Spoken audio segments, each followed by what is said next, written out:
حقیقت یہ ہے کہ مسلمان ہی نہیں ہے جو مسلمان کہلا رہے ہیں، اور یہ حقیقت میں اگر مسلمان ہوتے تو یہ ابھی دن نہ آتے، یہ مسلمان ہی نہیں ہے۔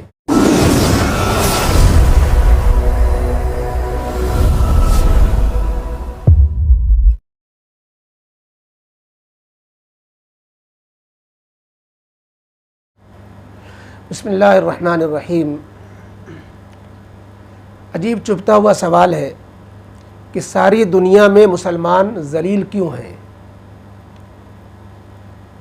حقیقت بھی یہی ہے کہ اس وقت مسلمانوں کی جو چوطرفہ تباہی ہے، اور ہر طرف ہر دن ایک نئی تباہی کی خبر، ایک نئی پسماندگی، نئے زوال اور ایک نئے فتنہ فساد، مسلمانوں کی بے عزتی کی خبریں ہی آتی ہیں۔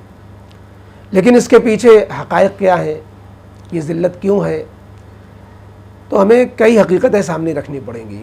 ایک یہ کہ ساری دنیا میں جو مسلمانوں کی یہ ذلت ہے، موجودہ جو حالات ہیں، حقیقت میں یہ اسلام کی سچائی کی علامت ہے، یہ اسلام کی سچائی کی علامت ہے، کیونکہ اگر یہ حالات نہ آتے تو ہمارے نبی صلی اللہ علیہ وسلم کی پیشین گوئیاں کیسے ثابت ہوتی؟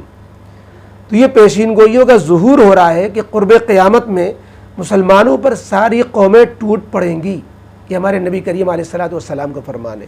مسلمانوں کو لقمہ بنائیں گی، مسلمان سب زیر ہوں گے، مظلوم ہوں گے، بے عزت ہوں گے، بے حیثیت ہوں گے۔ تو یہ تو ہمارے نبی کی پیشین گوئی ہے، اس کو تو سامنے آنا ہی آنا تھا، ایک دن مسلمانوں کو یہ دیکھنا ہی دیکھنا تھا۔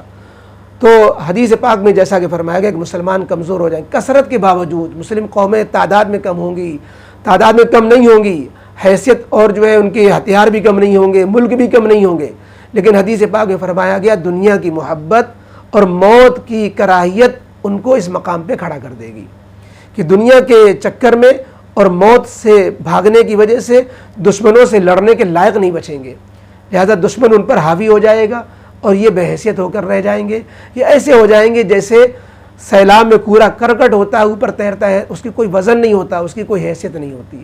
چنانچہ یہ نقشہ ہم دیکھ رہے ہیں، اور اس سے اسلام کی صداقت ظاہر ہو رہی ہے کہ ہمارے نبی نے جو پیشین گوئی دی وہ سچ ہو گئی، جو 1450 سال پہلے جو بات فرمائی گئی وہ سامنے آ گئی۔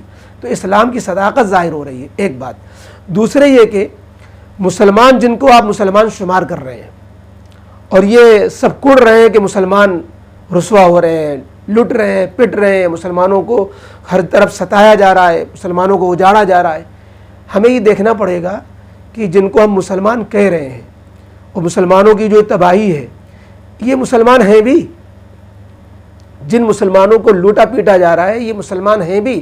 مسلمان کہتے کسے ہیں؟ حقیقت یہ ہے کہ مسلمان ہی نہیں ہے جو مسلمان کہلا رہے ہیں، اور یہ حقیقت میں اگر مسلمان ہوتے تو یہ ابھی دن نہ آتے، یہ مسلمان ہی نہیں ہے۔ اصل میں اسلام نام کسی قوم کا نہیں ہے، مسلمان نام کسی قوم، کسی جو تنظیم کا نہیں ہے، مسلمان نام ہے ان لوگوں کا جو خالص اسلامی عقائد اور اسلامی اعمال کے علمبردار ہوں۔ تو اسلام چونکہ کچھ عقائد، کچھ اعمال کے مجموعے کا نام ہے، اگر وہ عقیدے نہیں، وہ اعمال نہیں، تو وہ مسلمان بھی نہیں۔ ووٹر لسٹ کے اعتبار سے مسلمان ہو جائیں، پشتینی اور خاندانی اعتبار سے، نسل کے اعتبار سے مسلمان کہلائیں، اور قومیت کے خانے میں اور نوعیت و جنسیت کے خانے میں مسلمان لکھے جائیں، اس سے کوئی مسلمان نہیں ہو جاتا جب تک کہ اسلامی عقائد، اسلامی اعمال کو نہ اپنائے۔ آج آپ جائزہ لے لیں، 80% مسلمان نہیں ہیں۔ تو یہ جو سزا ہے اللہ تعالیٰ کی طرف سے کہ تم مسلمان کہلا رہے ہو، مسلمان ہو کیوں نہیں؟ یہ تم جو باغی مسلمان کہلانا چاہیے، اسلام سے بغاوت کرنے والے مسلمان، اسلام کے نام پر دھبا اور اسلام کے نام پر داغ ہے، وہ مسلمان اللہ تعالیٰ کی طرف سے ان پر مار پڑ رہی ہے، غیروں کو مسلط کیا جا رہا ہے۔ تو حقیقت میں یہ مسلمان نہیں ستائے جا رہے ہیں، مسلمان اسلام چھوڑنے کی وجہ سے ستائے جا رہے ہیں۔ مسلمان اس لیے ان کو جو ہے اللہ تعالیٰ کی طرف سے یہ مار پڑ رہی ہے، غیروں کو مسلط کیا گیا ہے کہ یہ مسلمان پورے مسلمان کیوں نہیں بن رہے ہیں۔ یہ اس کی مثال ایسے ہی ہے جیسے بادشاہ کا لڑکا شہزادہ وہ غلط راستے پر چل پڑے، بادشاہ کو غصہ آئے اور وہ بھنگی جلاد کو بلائے اور کہے کہ شہزادے کو جوتے مارو، تو اب شہزادہ جو کوڑے مارے گا، جوتے مارے گا شہزادے کو، تو شہزادہ ہی ہوگا، لیکن سزا اس لیے پا رہا ہے کہ وہ بادشاہ کے راستے سے ہٹ گیا۔ تو ایسے ہی مسلمان اپنے راستے سے ہٹ گئے۔ مسلمان اللہ کی محبوب قوم ہے، لیکن راستے سے ہٹنے کی وجہ سے اللہ تعالیٰ نے فرمایا ان بھنگی جلادوں کو کہ ان ہمارے کلمہ پڑھنے والوں کو کلمہ تو پڑھا لیکن اس کو نبھا نہیں رہے ہیں، کلمے پر عمل نہیں کر رہے ہیں، ان کو جو ہے سزا دو، ان کو کوڑے لگاؤ۔ تو یہ ہماری مثال بنی ہوئی ہے۔ تو اس لیے مسلمانوں پر جو حالات ہیں یہ اللہ تعالیٰ کی طرف سے پکڑ ہے، تاکہ وہ عبرت کے ناخن لیں، ہوش کی آنکھیں کھولیں اور اسلام کی طرف لوٹیں۔ تو ان حالات میں یہ پیغام ہے اللہ تعالیٰ کی طرف سے، تعزیانہ ہے، عبرت ہے کہ تم جو ہے سچے پکے مسلمان بن جاؤ۔ اور تیسری بات یہ ہے کہ بعض دفعہ سچے پکے مسلمانوں پر بھی حالات آتے ہیں تاکہ آئندہ والوں کے لیے وہ نمونہ بنے، اللہ تعالیٰ کی طرف سے امتحان میں وہ کھرے اتریں، ان کے درجات بلند ہوں، صبر و استقامت کی وجہ سے اللہ کے ہاں جو ہے کچھ سے کچھ ان کا مقام ہو جائے۔ جیسے سچے پکے جو مسلمان صحابہ تھے، وہ ان کے لیے حالات جو آئے وہ عذاب بن کر نہیں آئے، بلکہ ان کے لیے اجر بن کر آئے، رفع درجات کا سبب بن کر آئے۔ نبی کریم علیہ السلام پر حالات آئے، کتنا نبی کریم علیہ السلام کو۔ تو اس لیے اگر آج کے زمانے میں سچے مخلص مسلمان، داعیان اسلام، مولانا کلیم صدیقی صاحب ہیں، مولانا عمر گوتم صاحب ہیں، اور جو ہے بہت سے بزرگان دین ہیں جو پکڑے جا رہے ہیں بیچارے، ان کو جو ہے حالات ان پر آ رہے ہیں، تو یہ سچے پکے مسلمانوں پر جو حالات آتے ہیں یہ آزمائشی حالات ہوتے ہیں۔ اور قرآن نے پہلے ہی کہہ دیا تھا کہ ہم ایسے حالات لائیں گے۔ احسب الناس ان یترکوا ان یقولوا آمنا وہم لا یفتنون، کیا یہ سمجھ رکھا ہے لوگوں نے کہ آزمائے نہیں جائیں گے؟ نہیں، آزمائے جائیں گے۔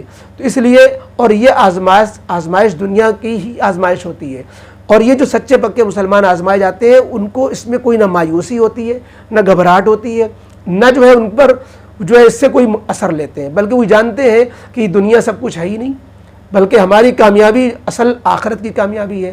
اگر ہم یہاں لٹ پٹ بھی گئے، مار بھی کھا گئے، قتل بھی کر دیے گئے، شہید کر دیے گئے، تو ہم ناکام نہیں ہیں، آخرت میں ہمیشہ کے لیے ہم سرخرو ہو جائیں گے۔ اسی لیے جو ہے اللہ والے جب ان کے تیر لگتا تھا تو وہ ان کو جو ہے جنت کے نظارے ہوتے تھے، حوریں نظر آتی تھیں، کہتے تھے فزت ورب الکعبہ، رب کعبہ کی قسم میں کامیاب ہو گیا۔ تو اس لیے اللہ والے چونکہ آخرت کی زندگی کو اصل زندگی سمجھتے ہیں، لہذا دنیا کی تکلیفوں کو خاطر میں نہیں لاتے، کچھ بھی ان پر گزر جائے۔ اس لیے ان حالات کے اندر یہ جو حالات ہیں بے عمل مسلمانوں کے لیے تعزیانہ ہیں، عمل کرنے والے مسلمانوں کے لیے یہ آخرت میں درجات کی بلندی کا سبب ہے، اور اللہ کی طرف سے آزمائش ہے، ان کی درجات کی بلندی کا ذریعہ ہے۔ باقی نبی کریم علیہ السلام کی پیشین گوئیوں کا ظہور ہونا ہی تھا، اس لیے آج کل کے حالات سے ہمیں کوئی تعجب نہیں ہونا چاہیے، اور جو تدبیر کے دائرے کی چیزیں ہیں، یعنی ان حالات سے مقابلہ کرنا، حالات کو دور کرنا، مصیبتوں کو ختم کرنے کے لیے جو بھی جائز تدبیریں ہیں ان جائز تدبیروں کو اختیار کرنا چاہیے۔ وَأَعِدُّوا لَهُم مَّا اسْتَطَعْتُم مِّن قُوَّةٍ وَمِن رِّبَاطِ الْخَيْلِ، جتنا اپنے بس میں ہے اتنا حالات سے مقابلہ کر کے اپنے کو ذلت سے نکال کر عزت والی زندگی کی طرف کوشش بھی کرنا چاہیے، عمل بھی کرنا چاہیے، دعا بھی کرنا چاہیے۔ اصل زندگی تو آخرت کی زندگی ہے۔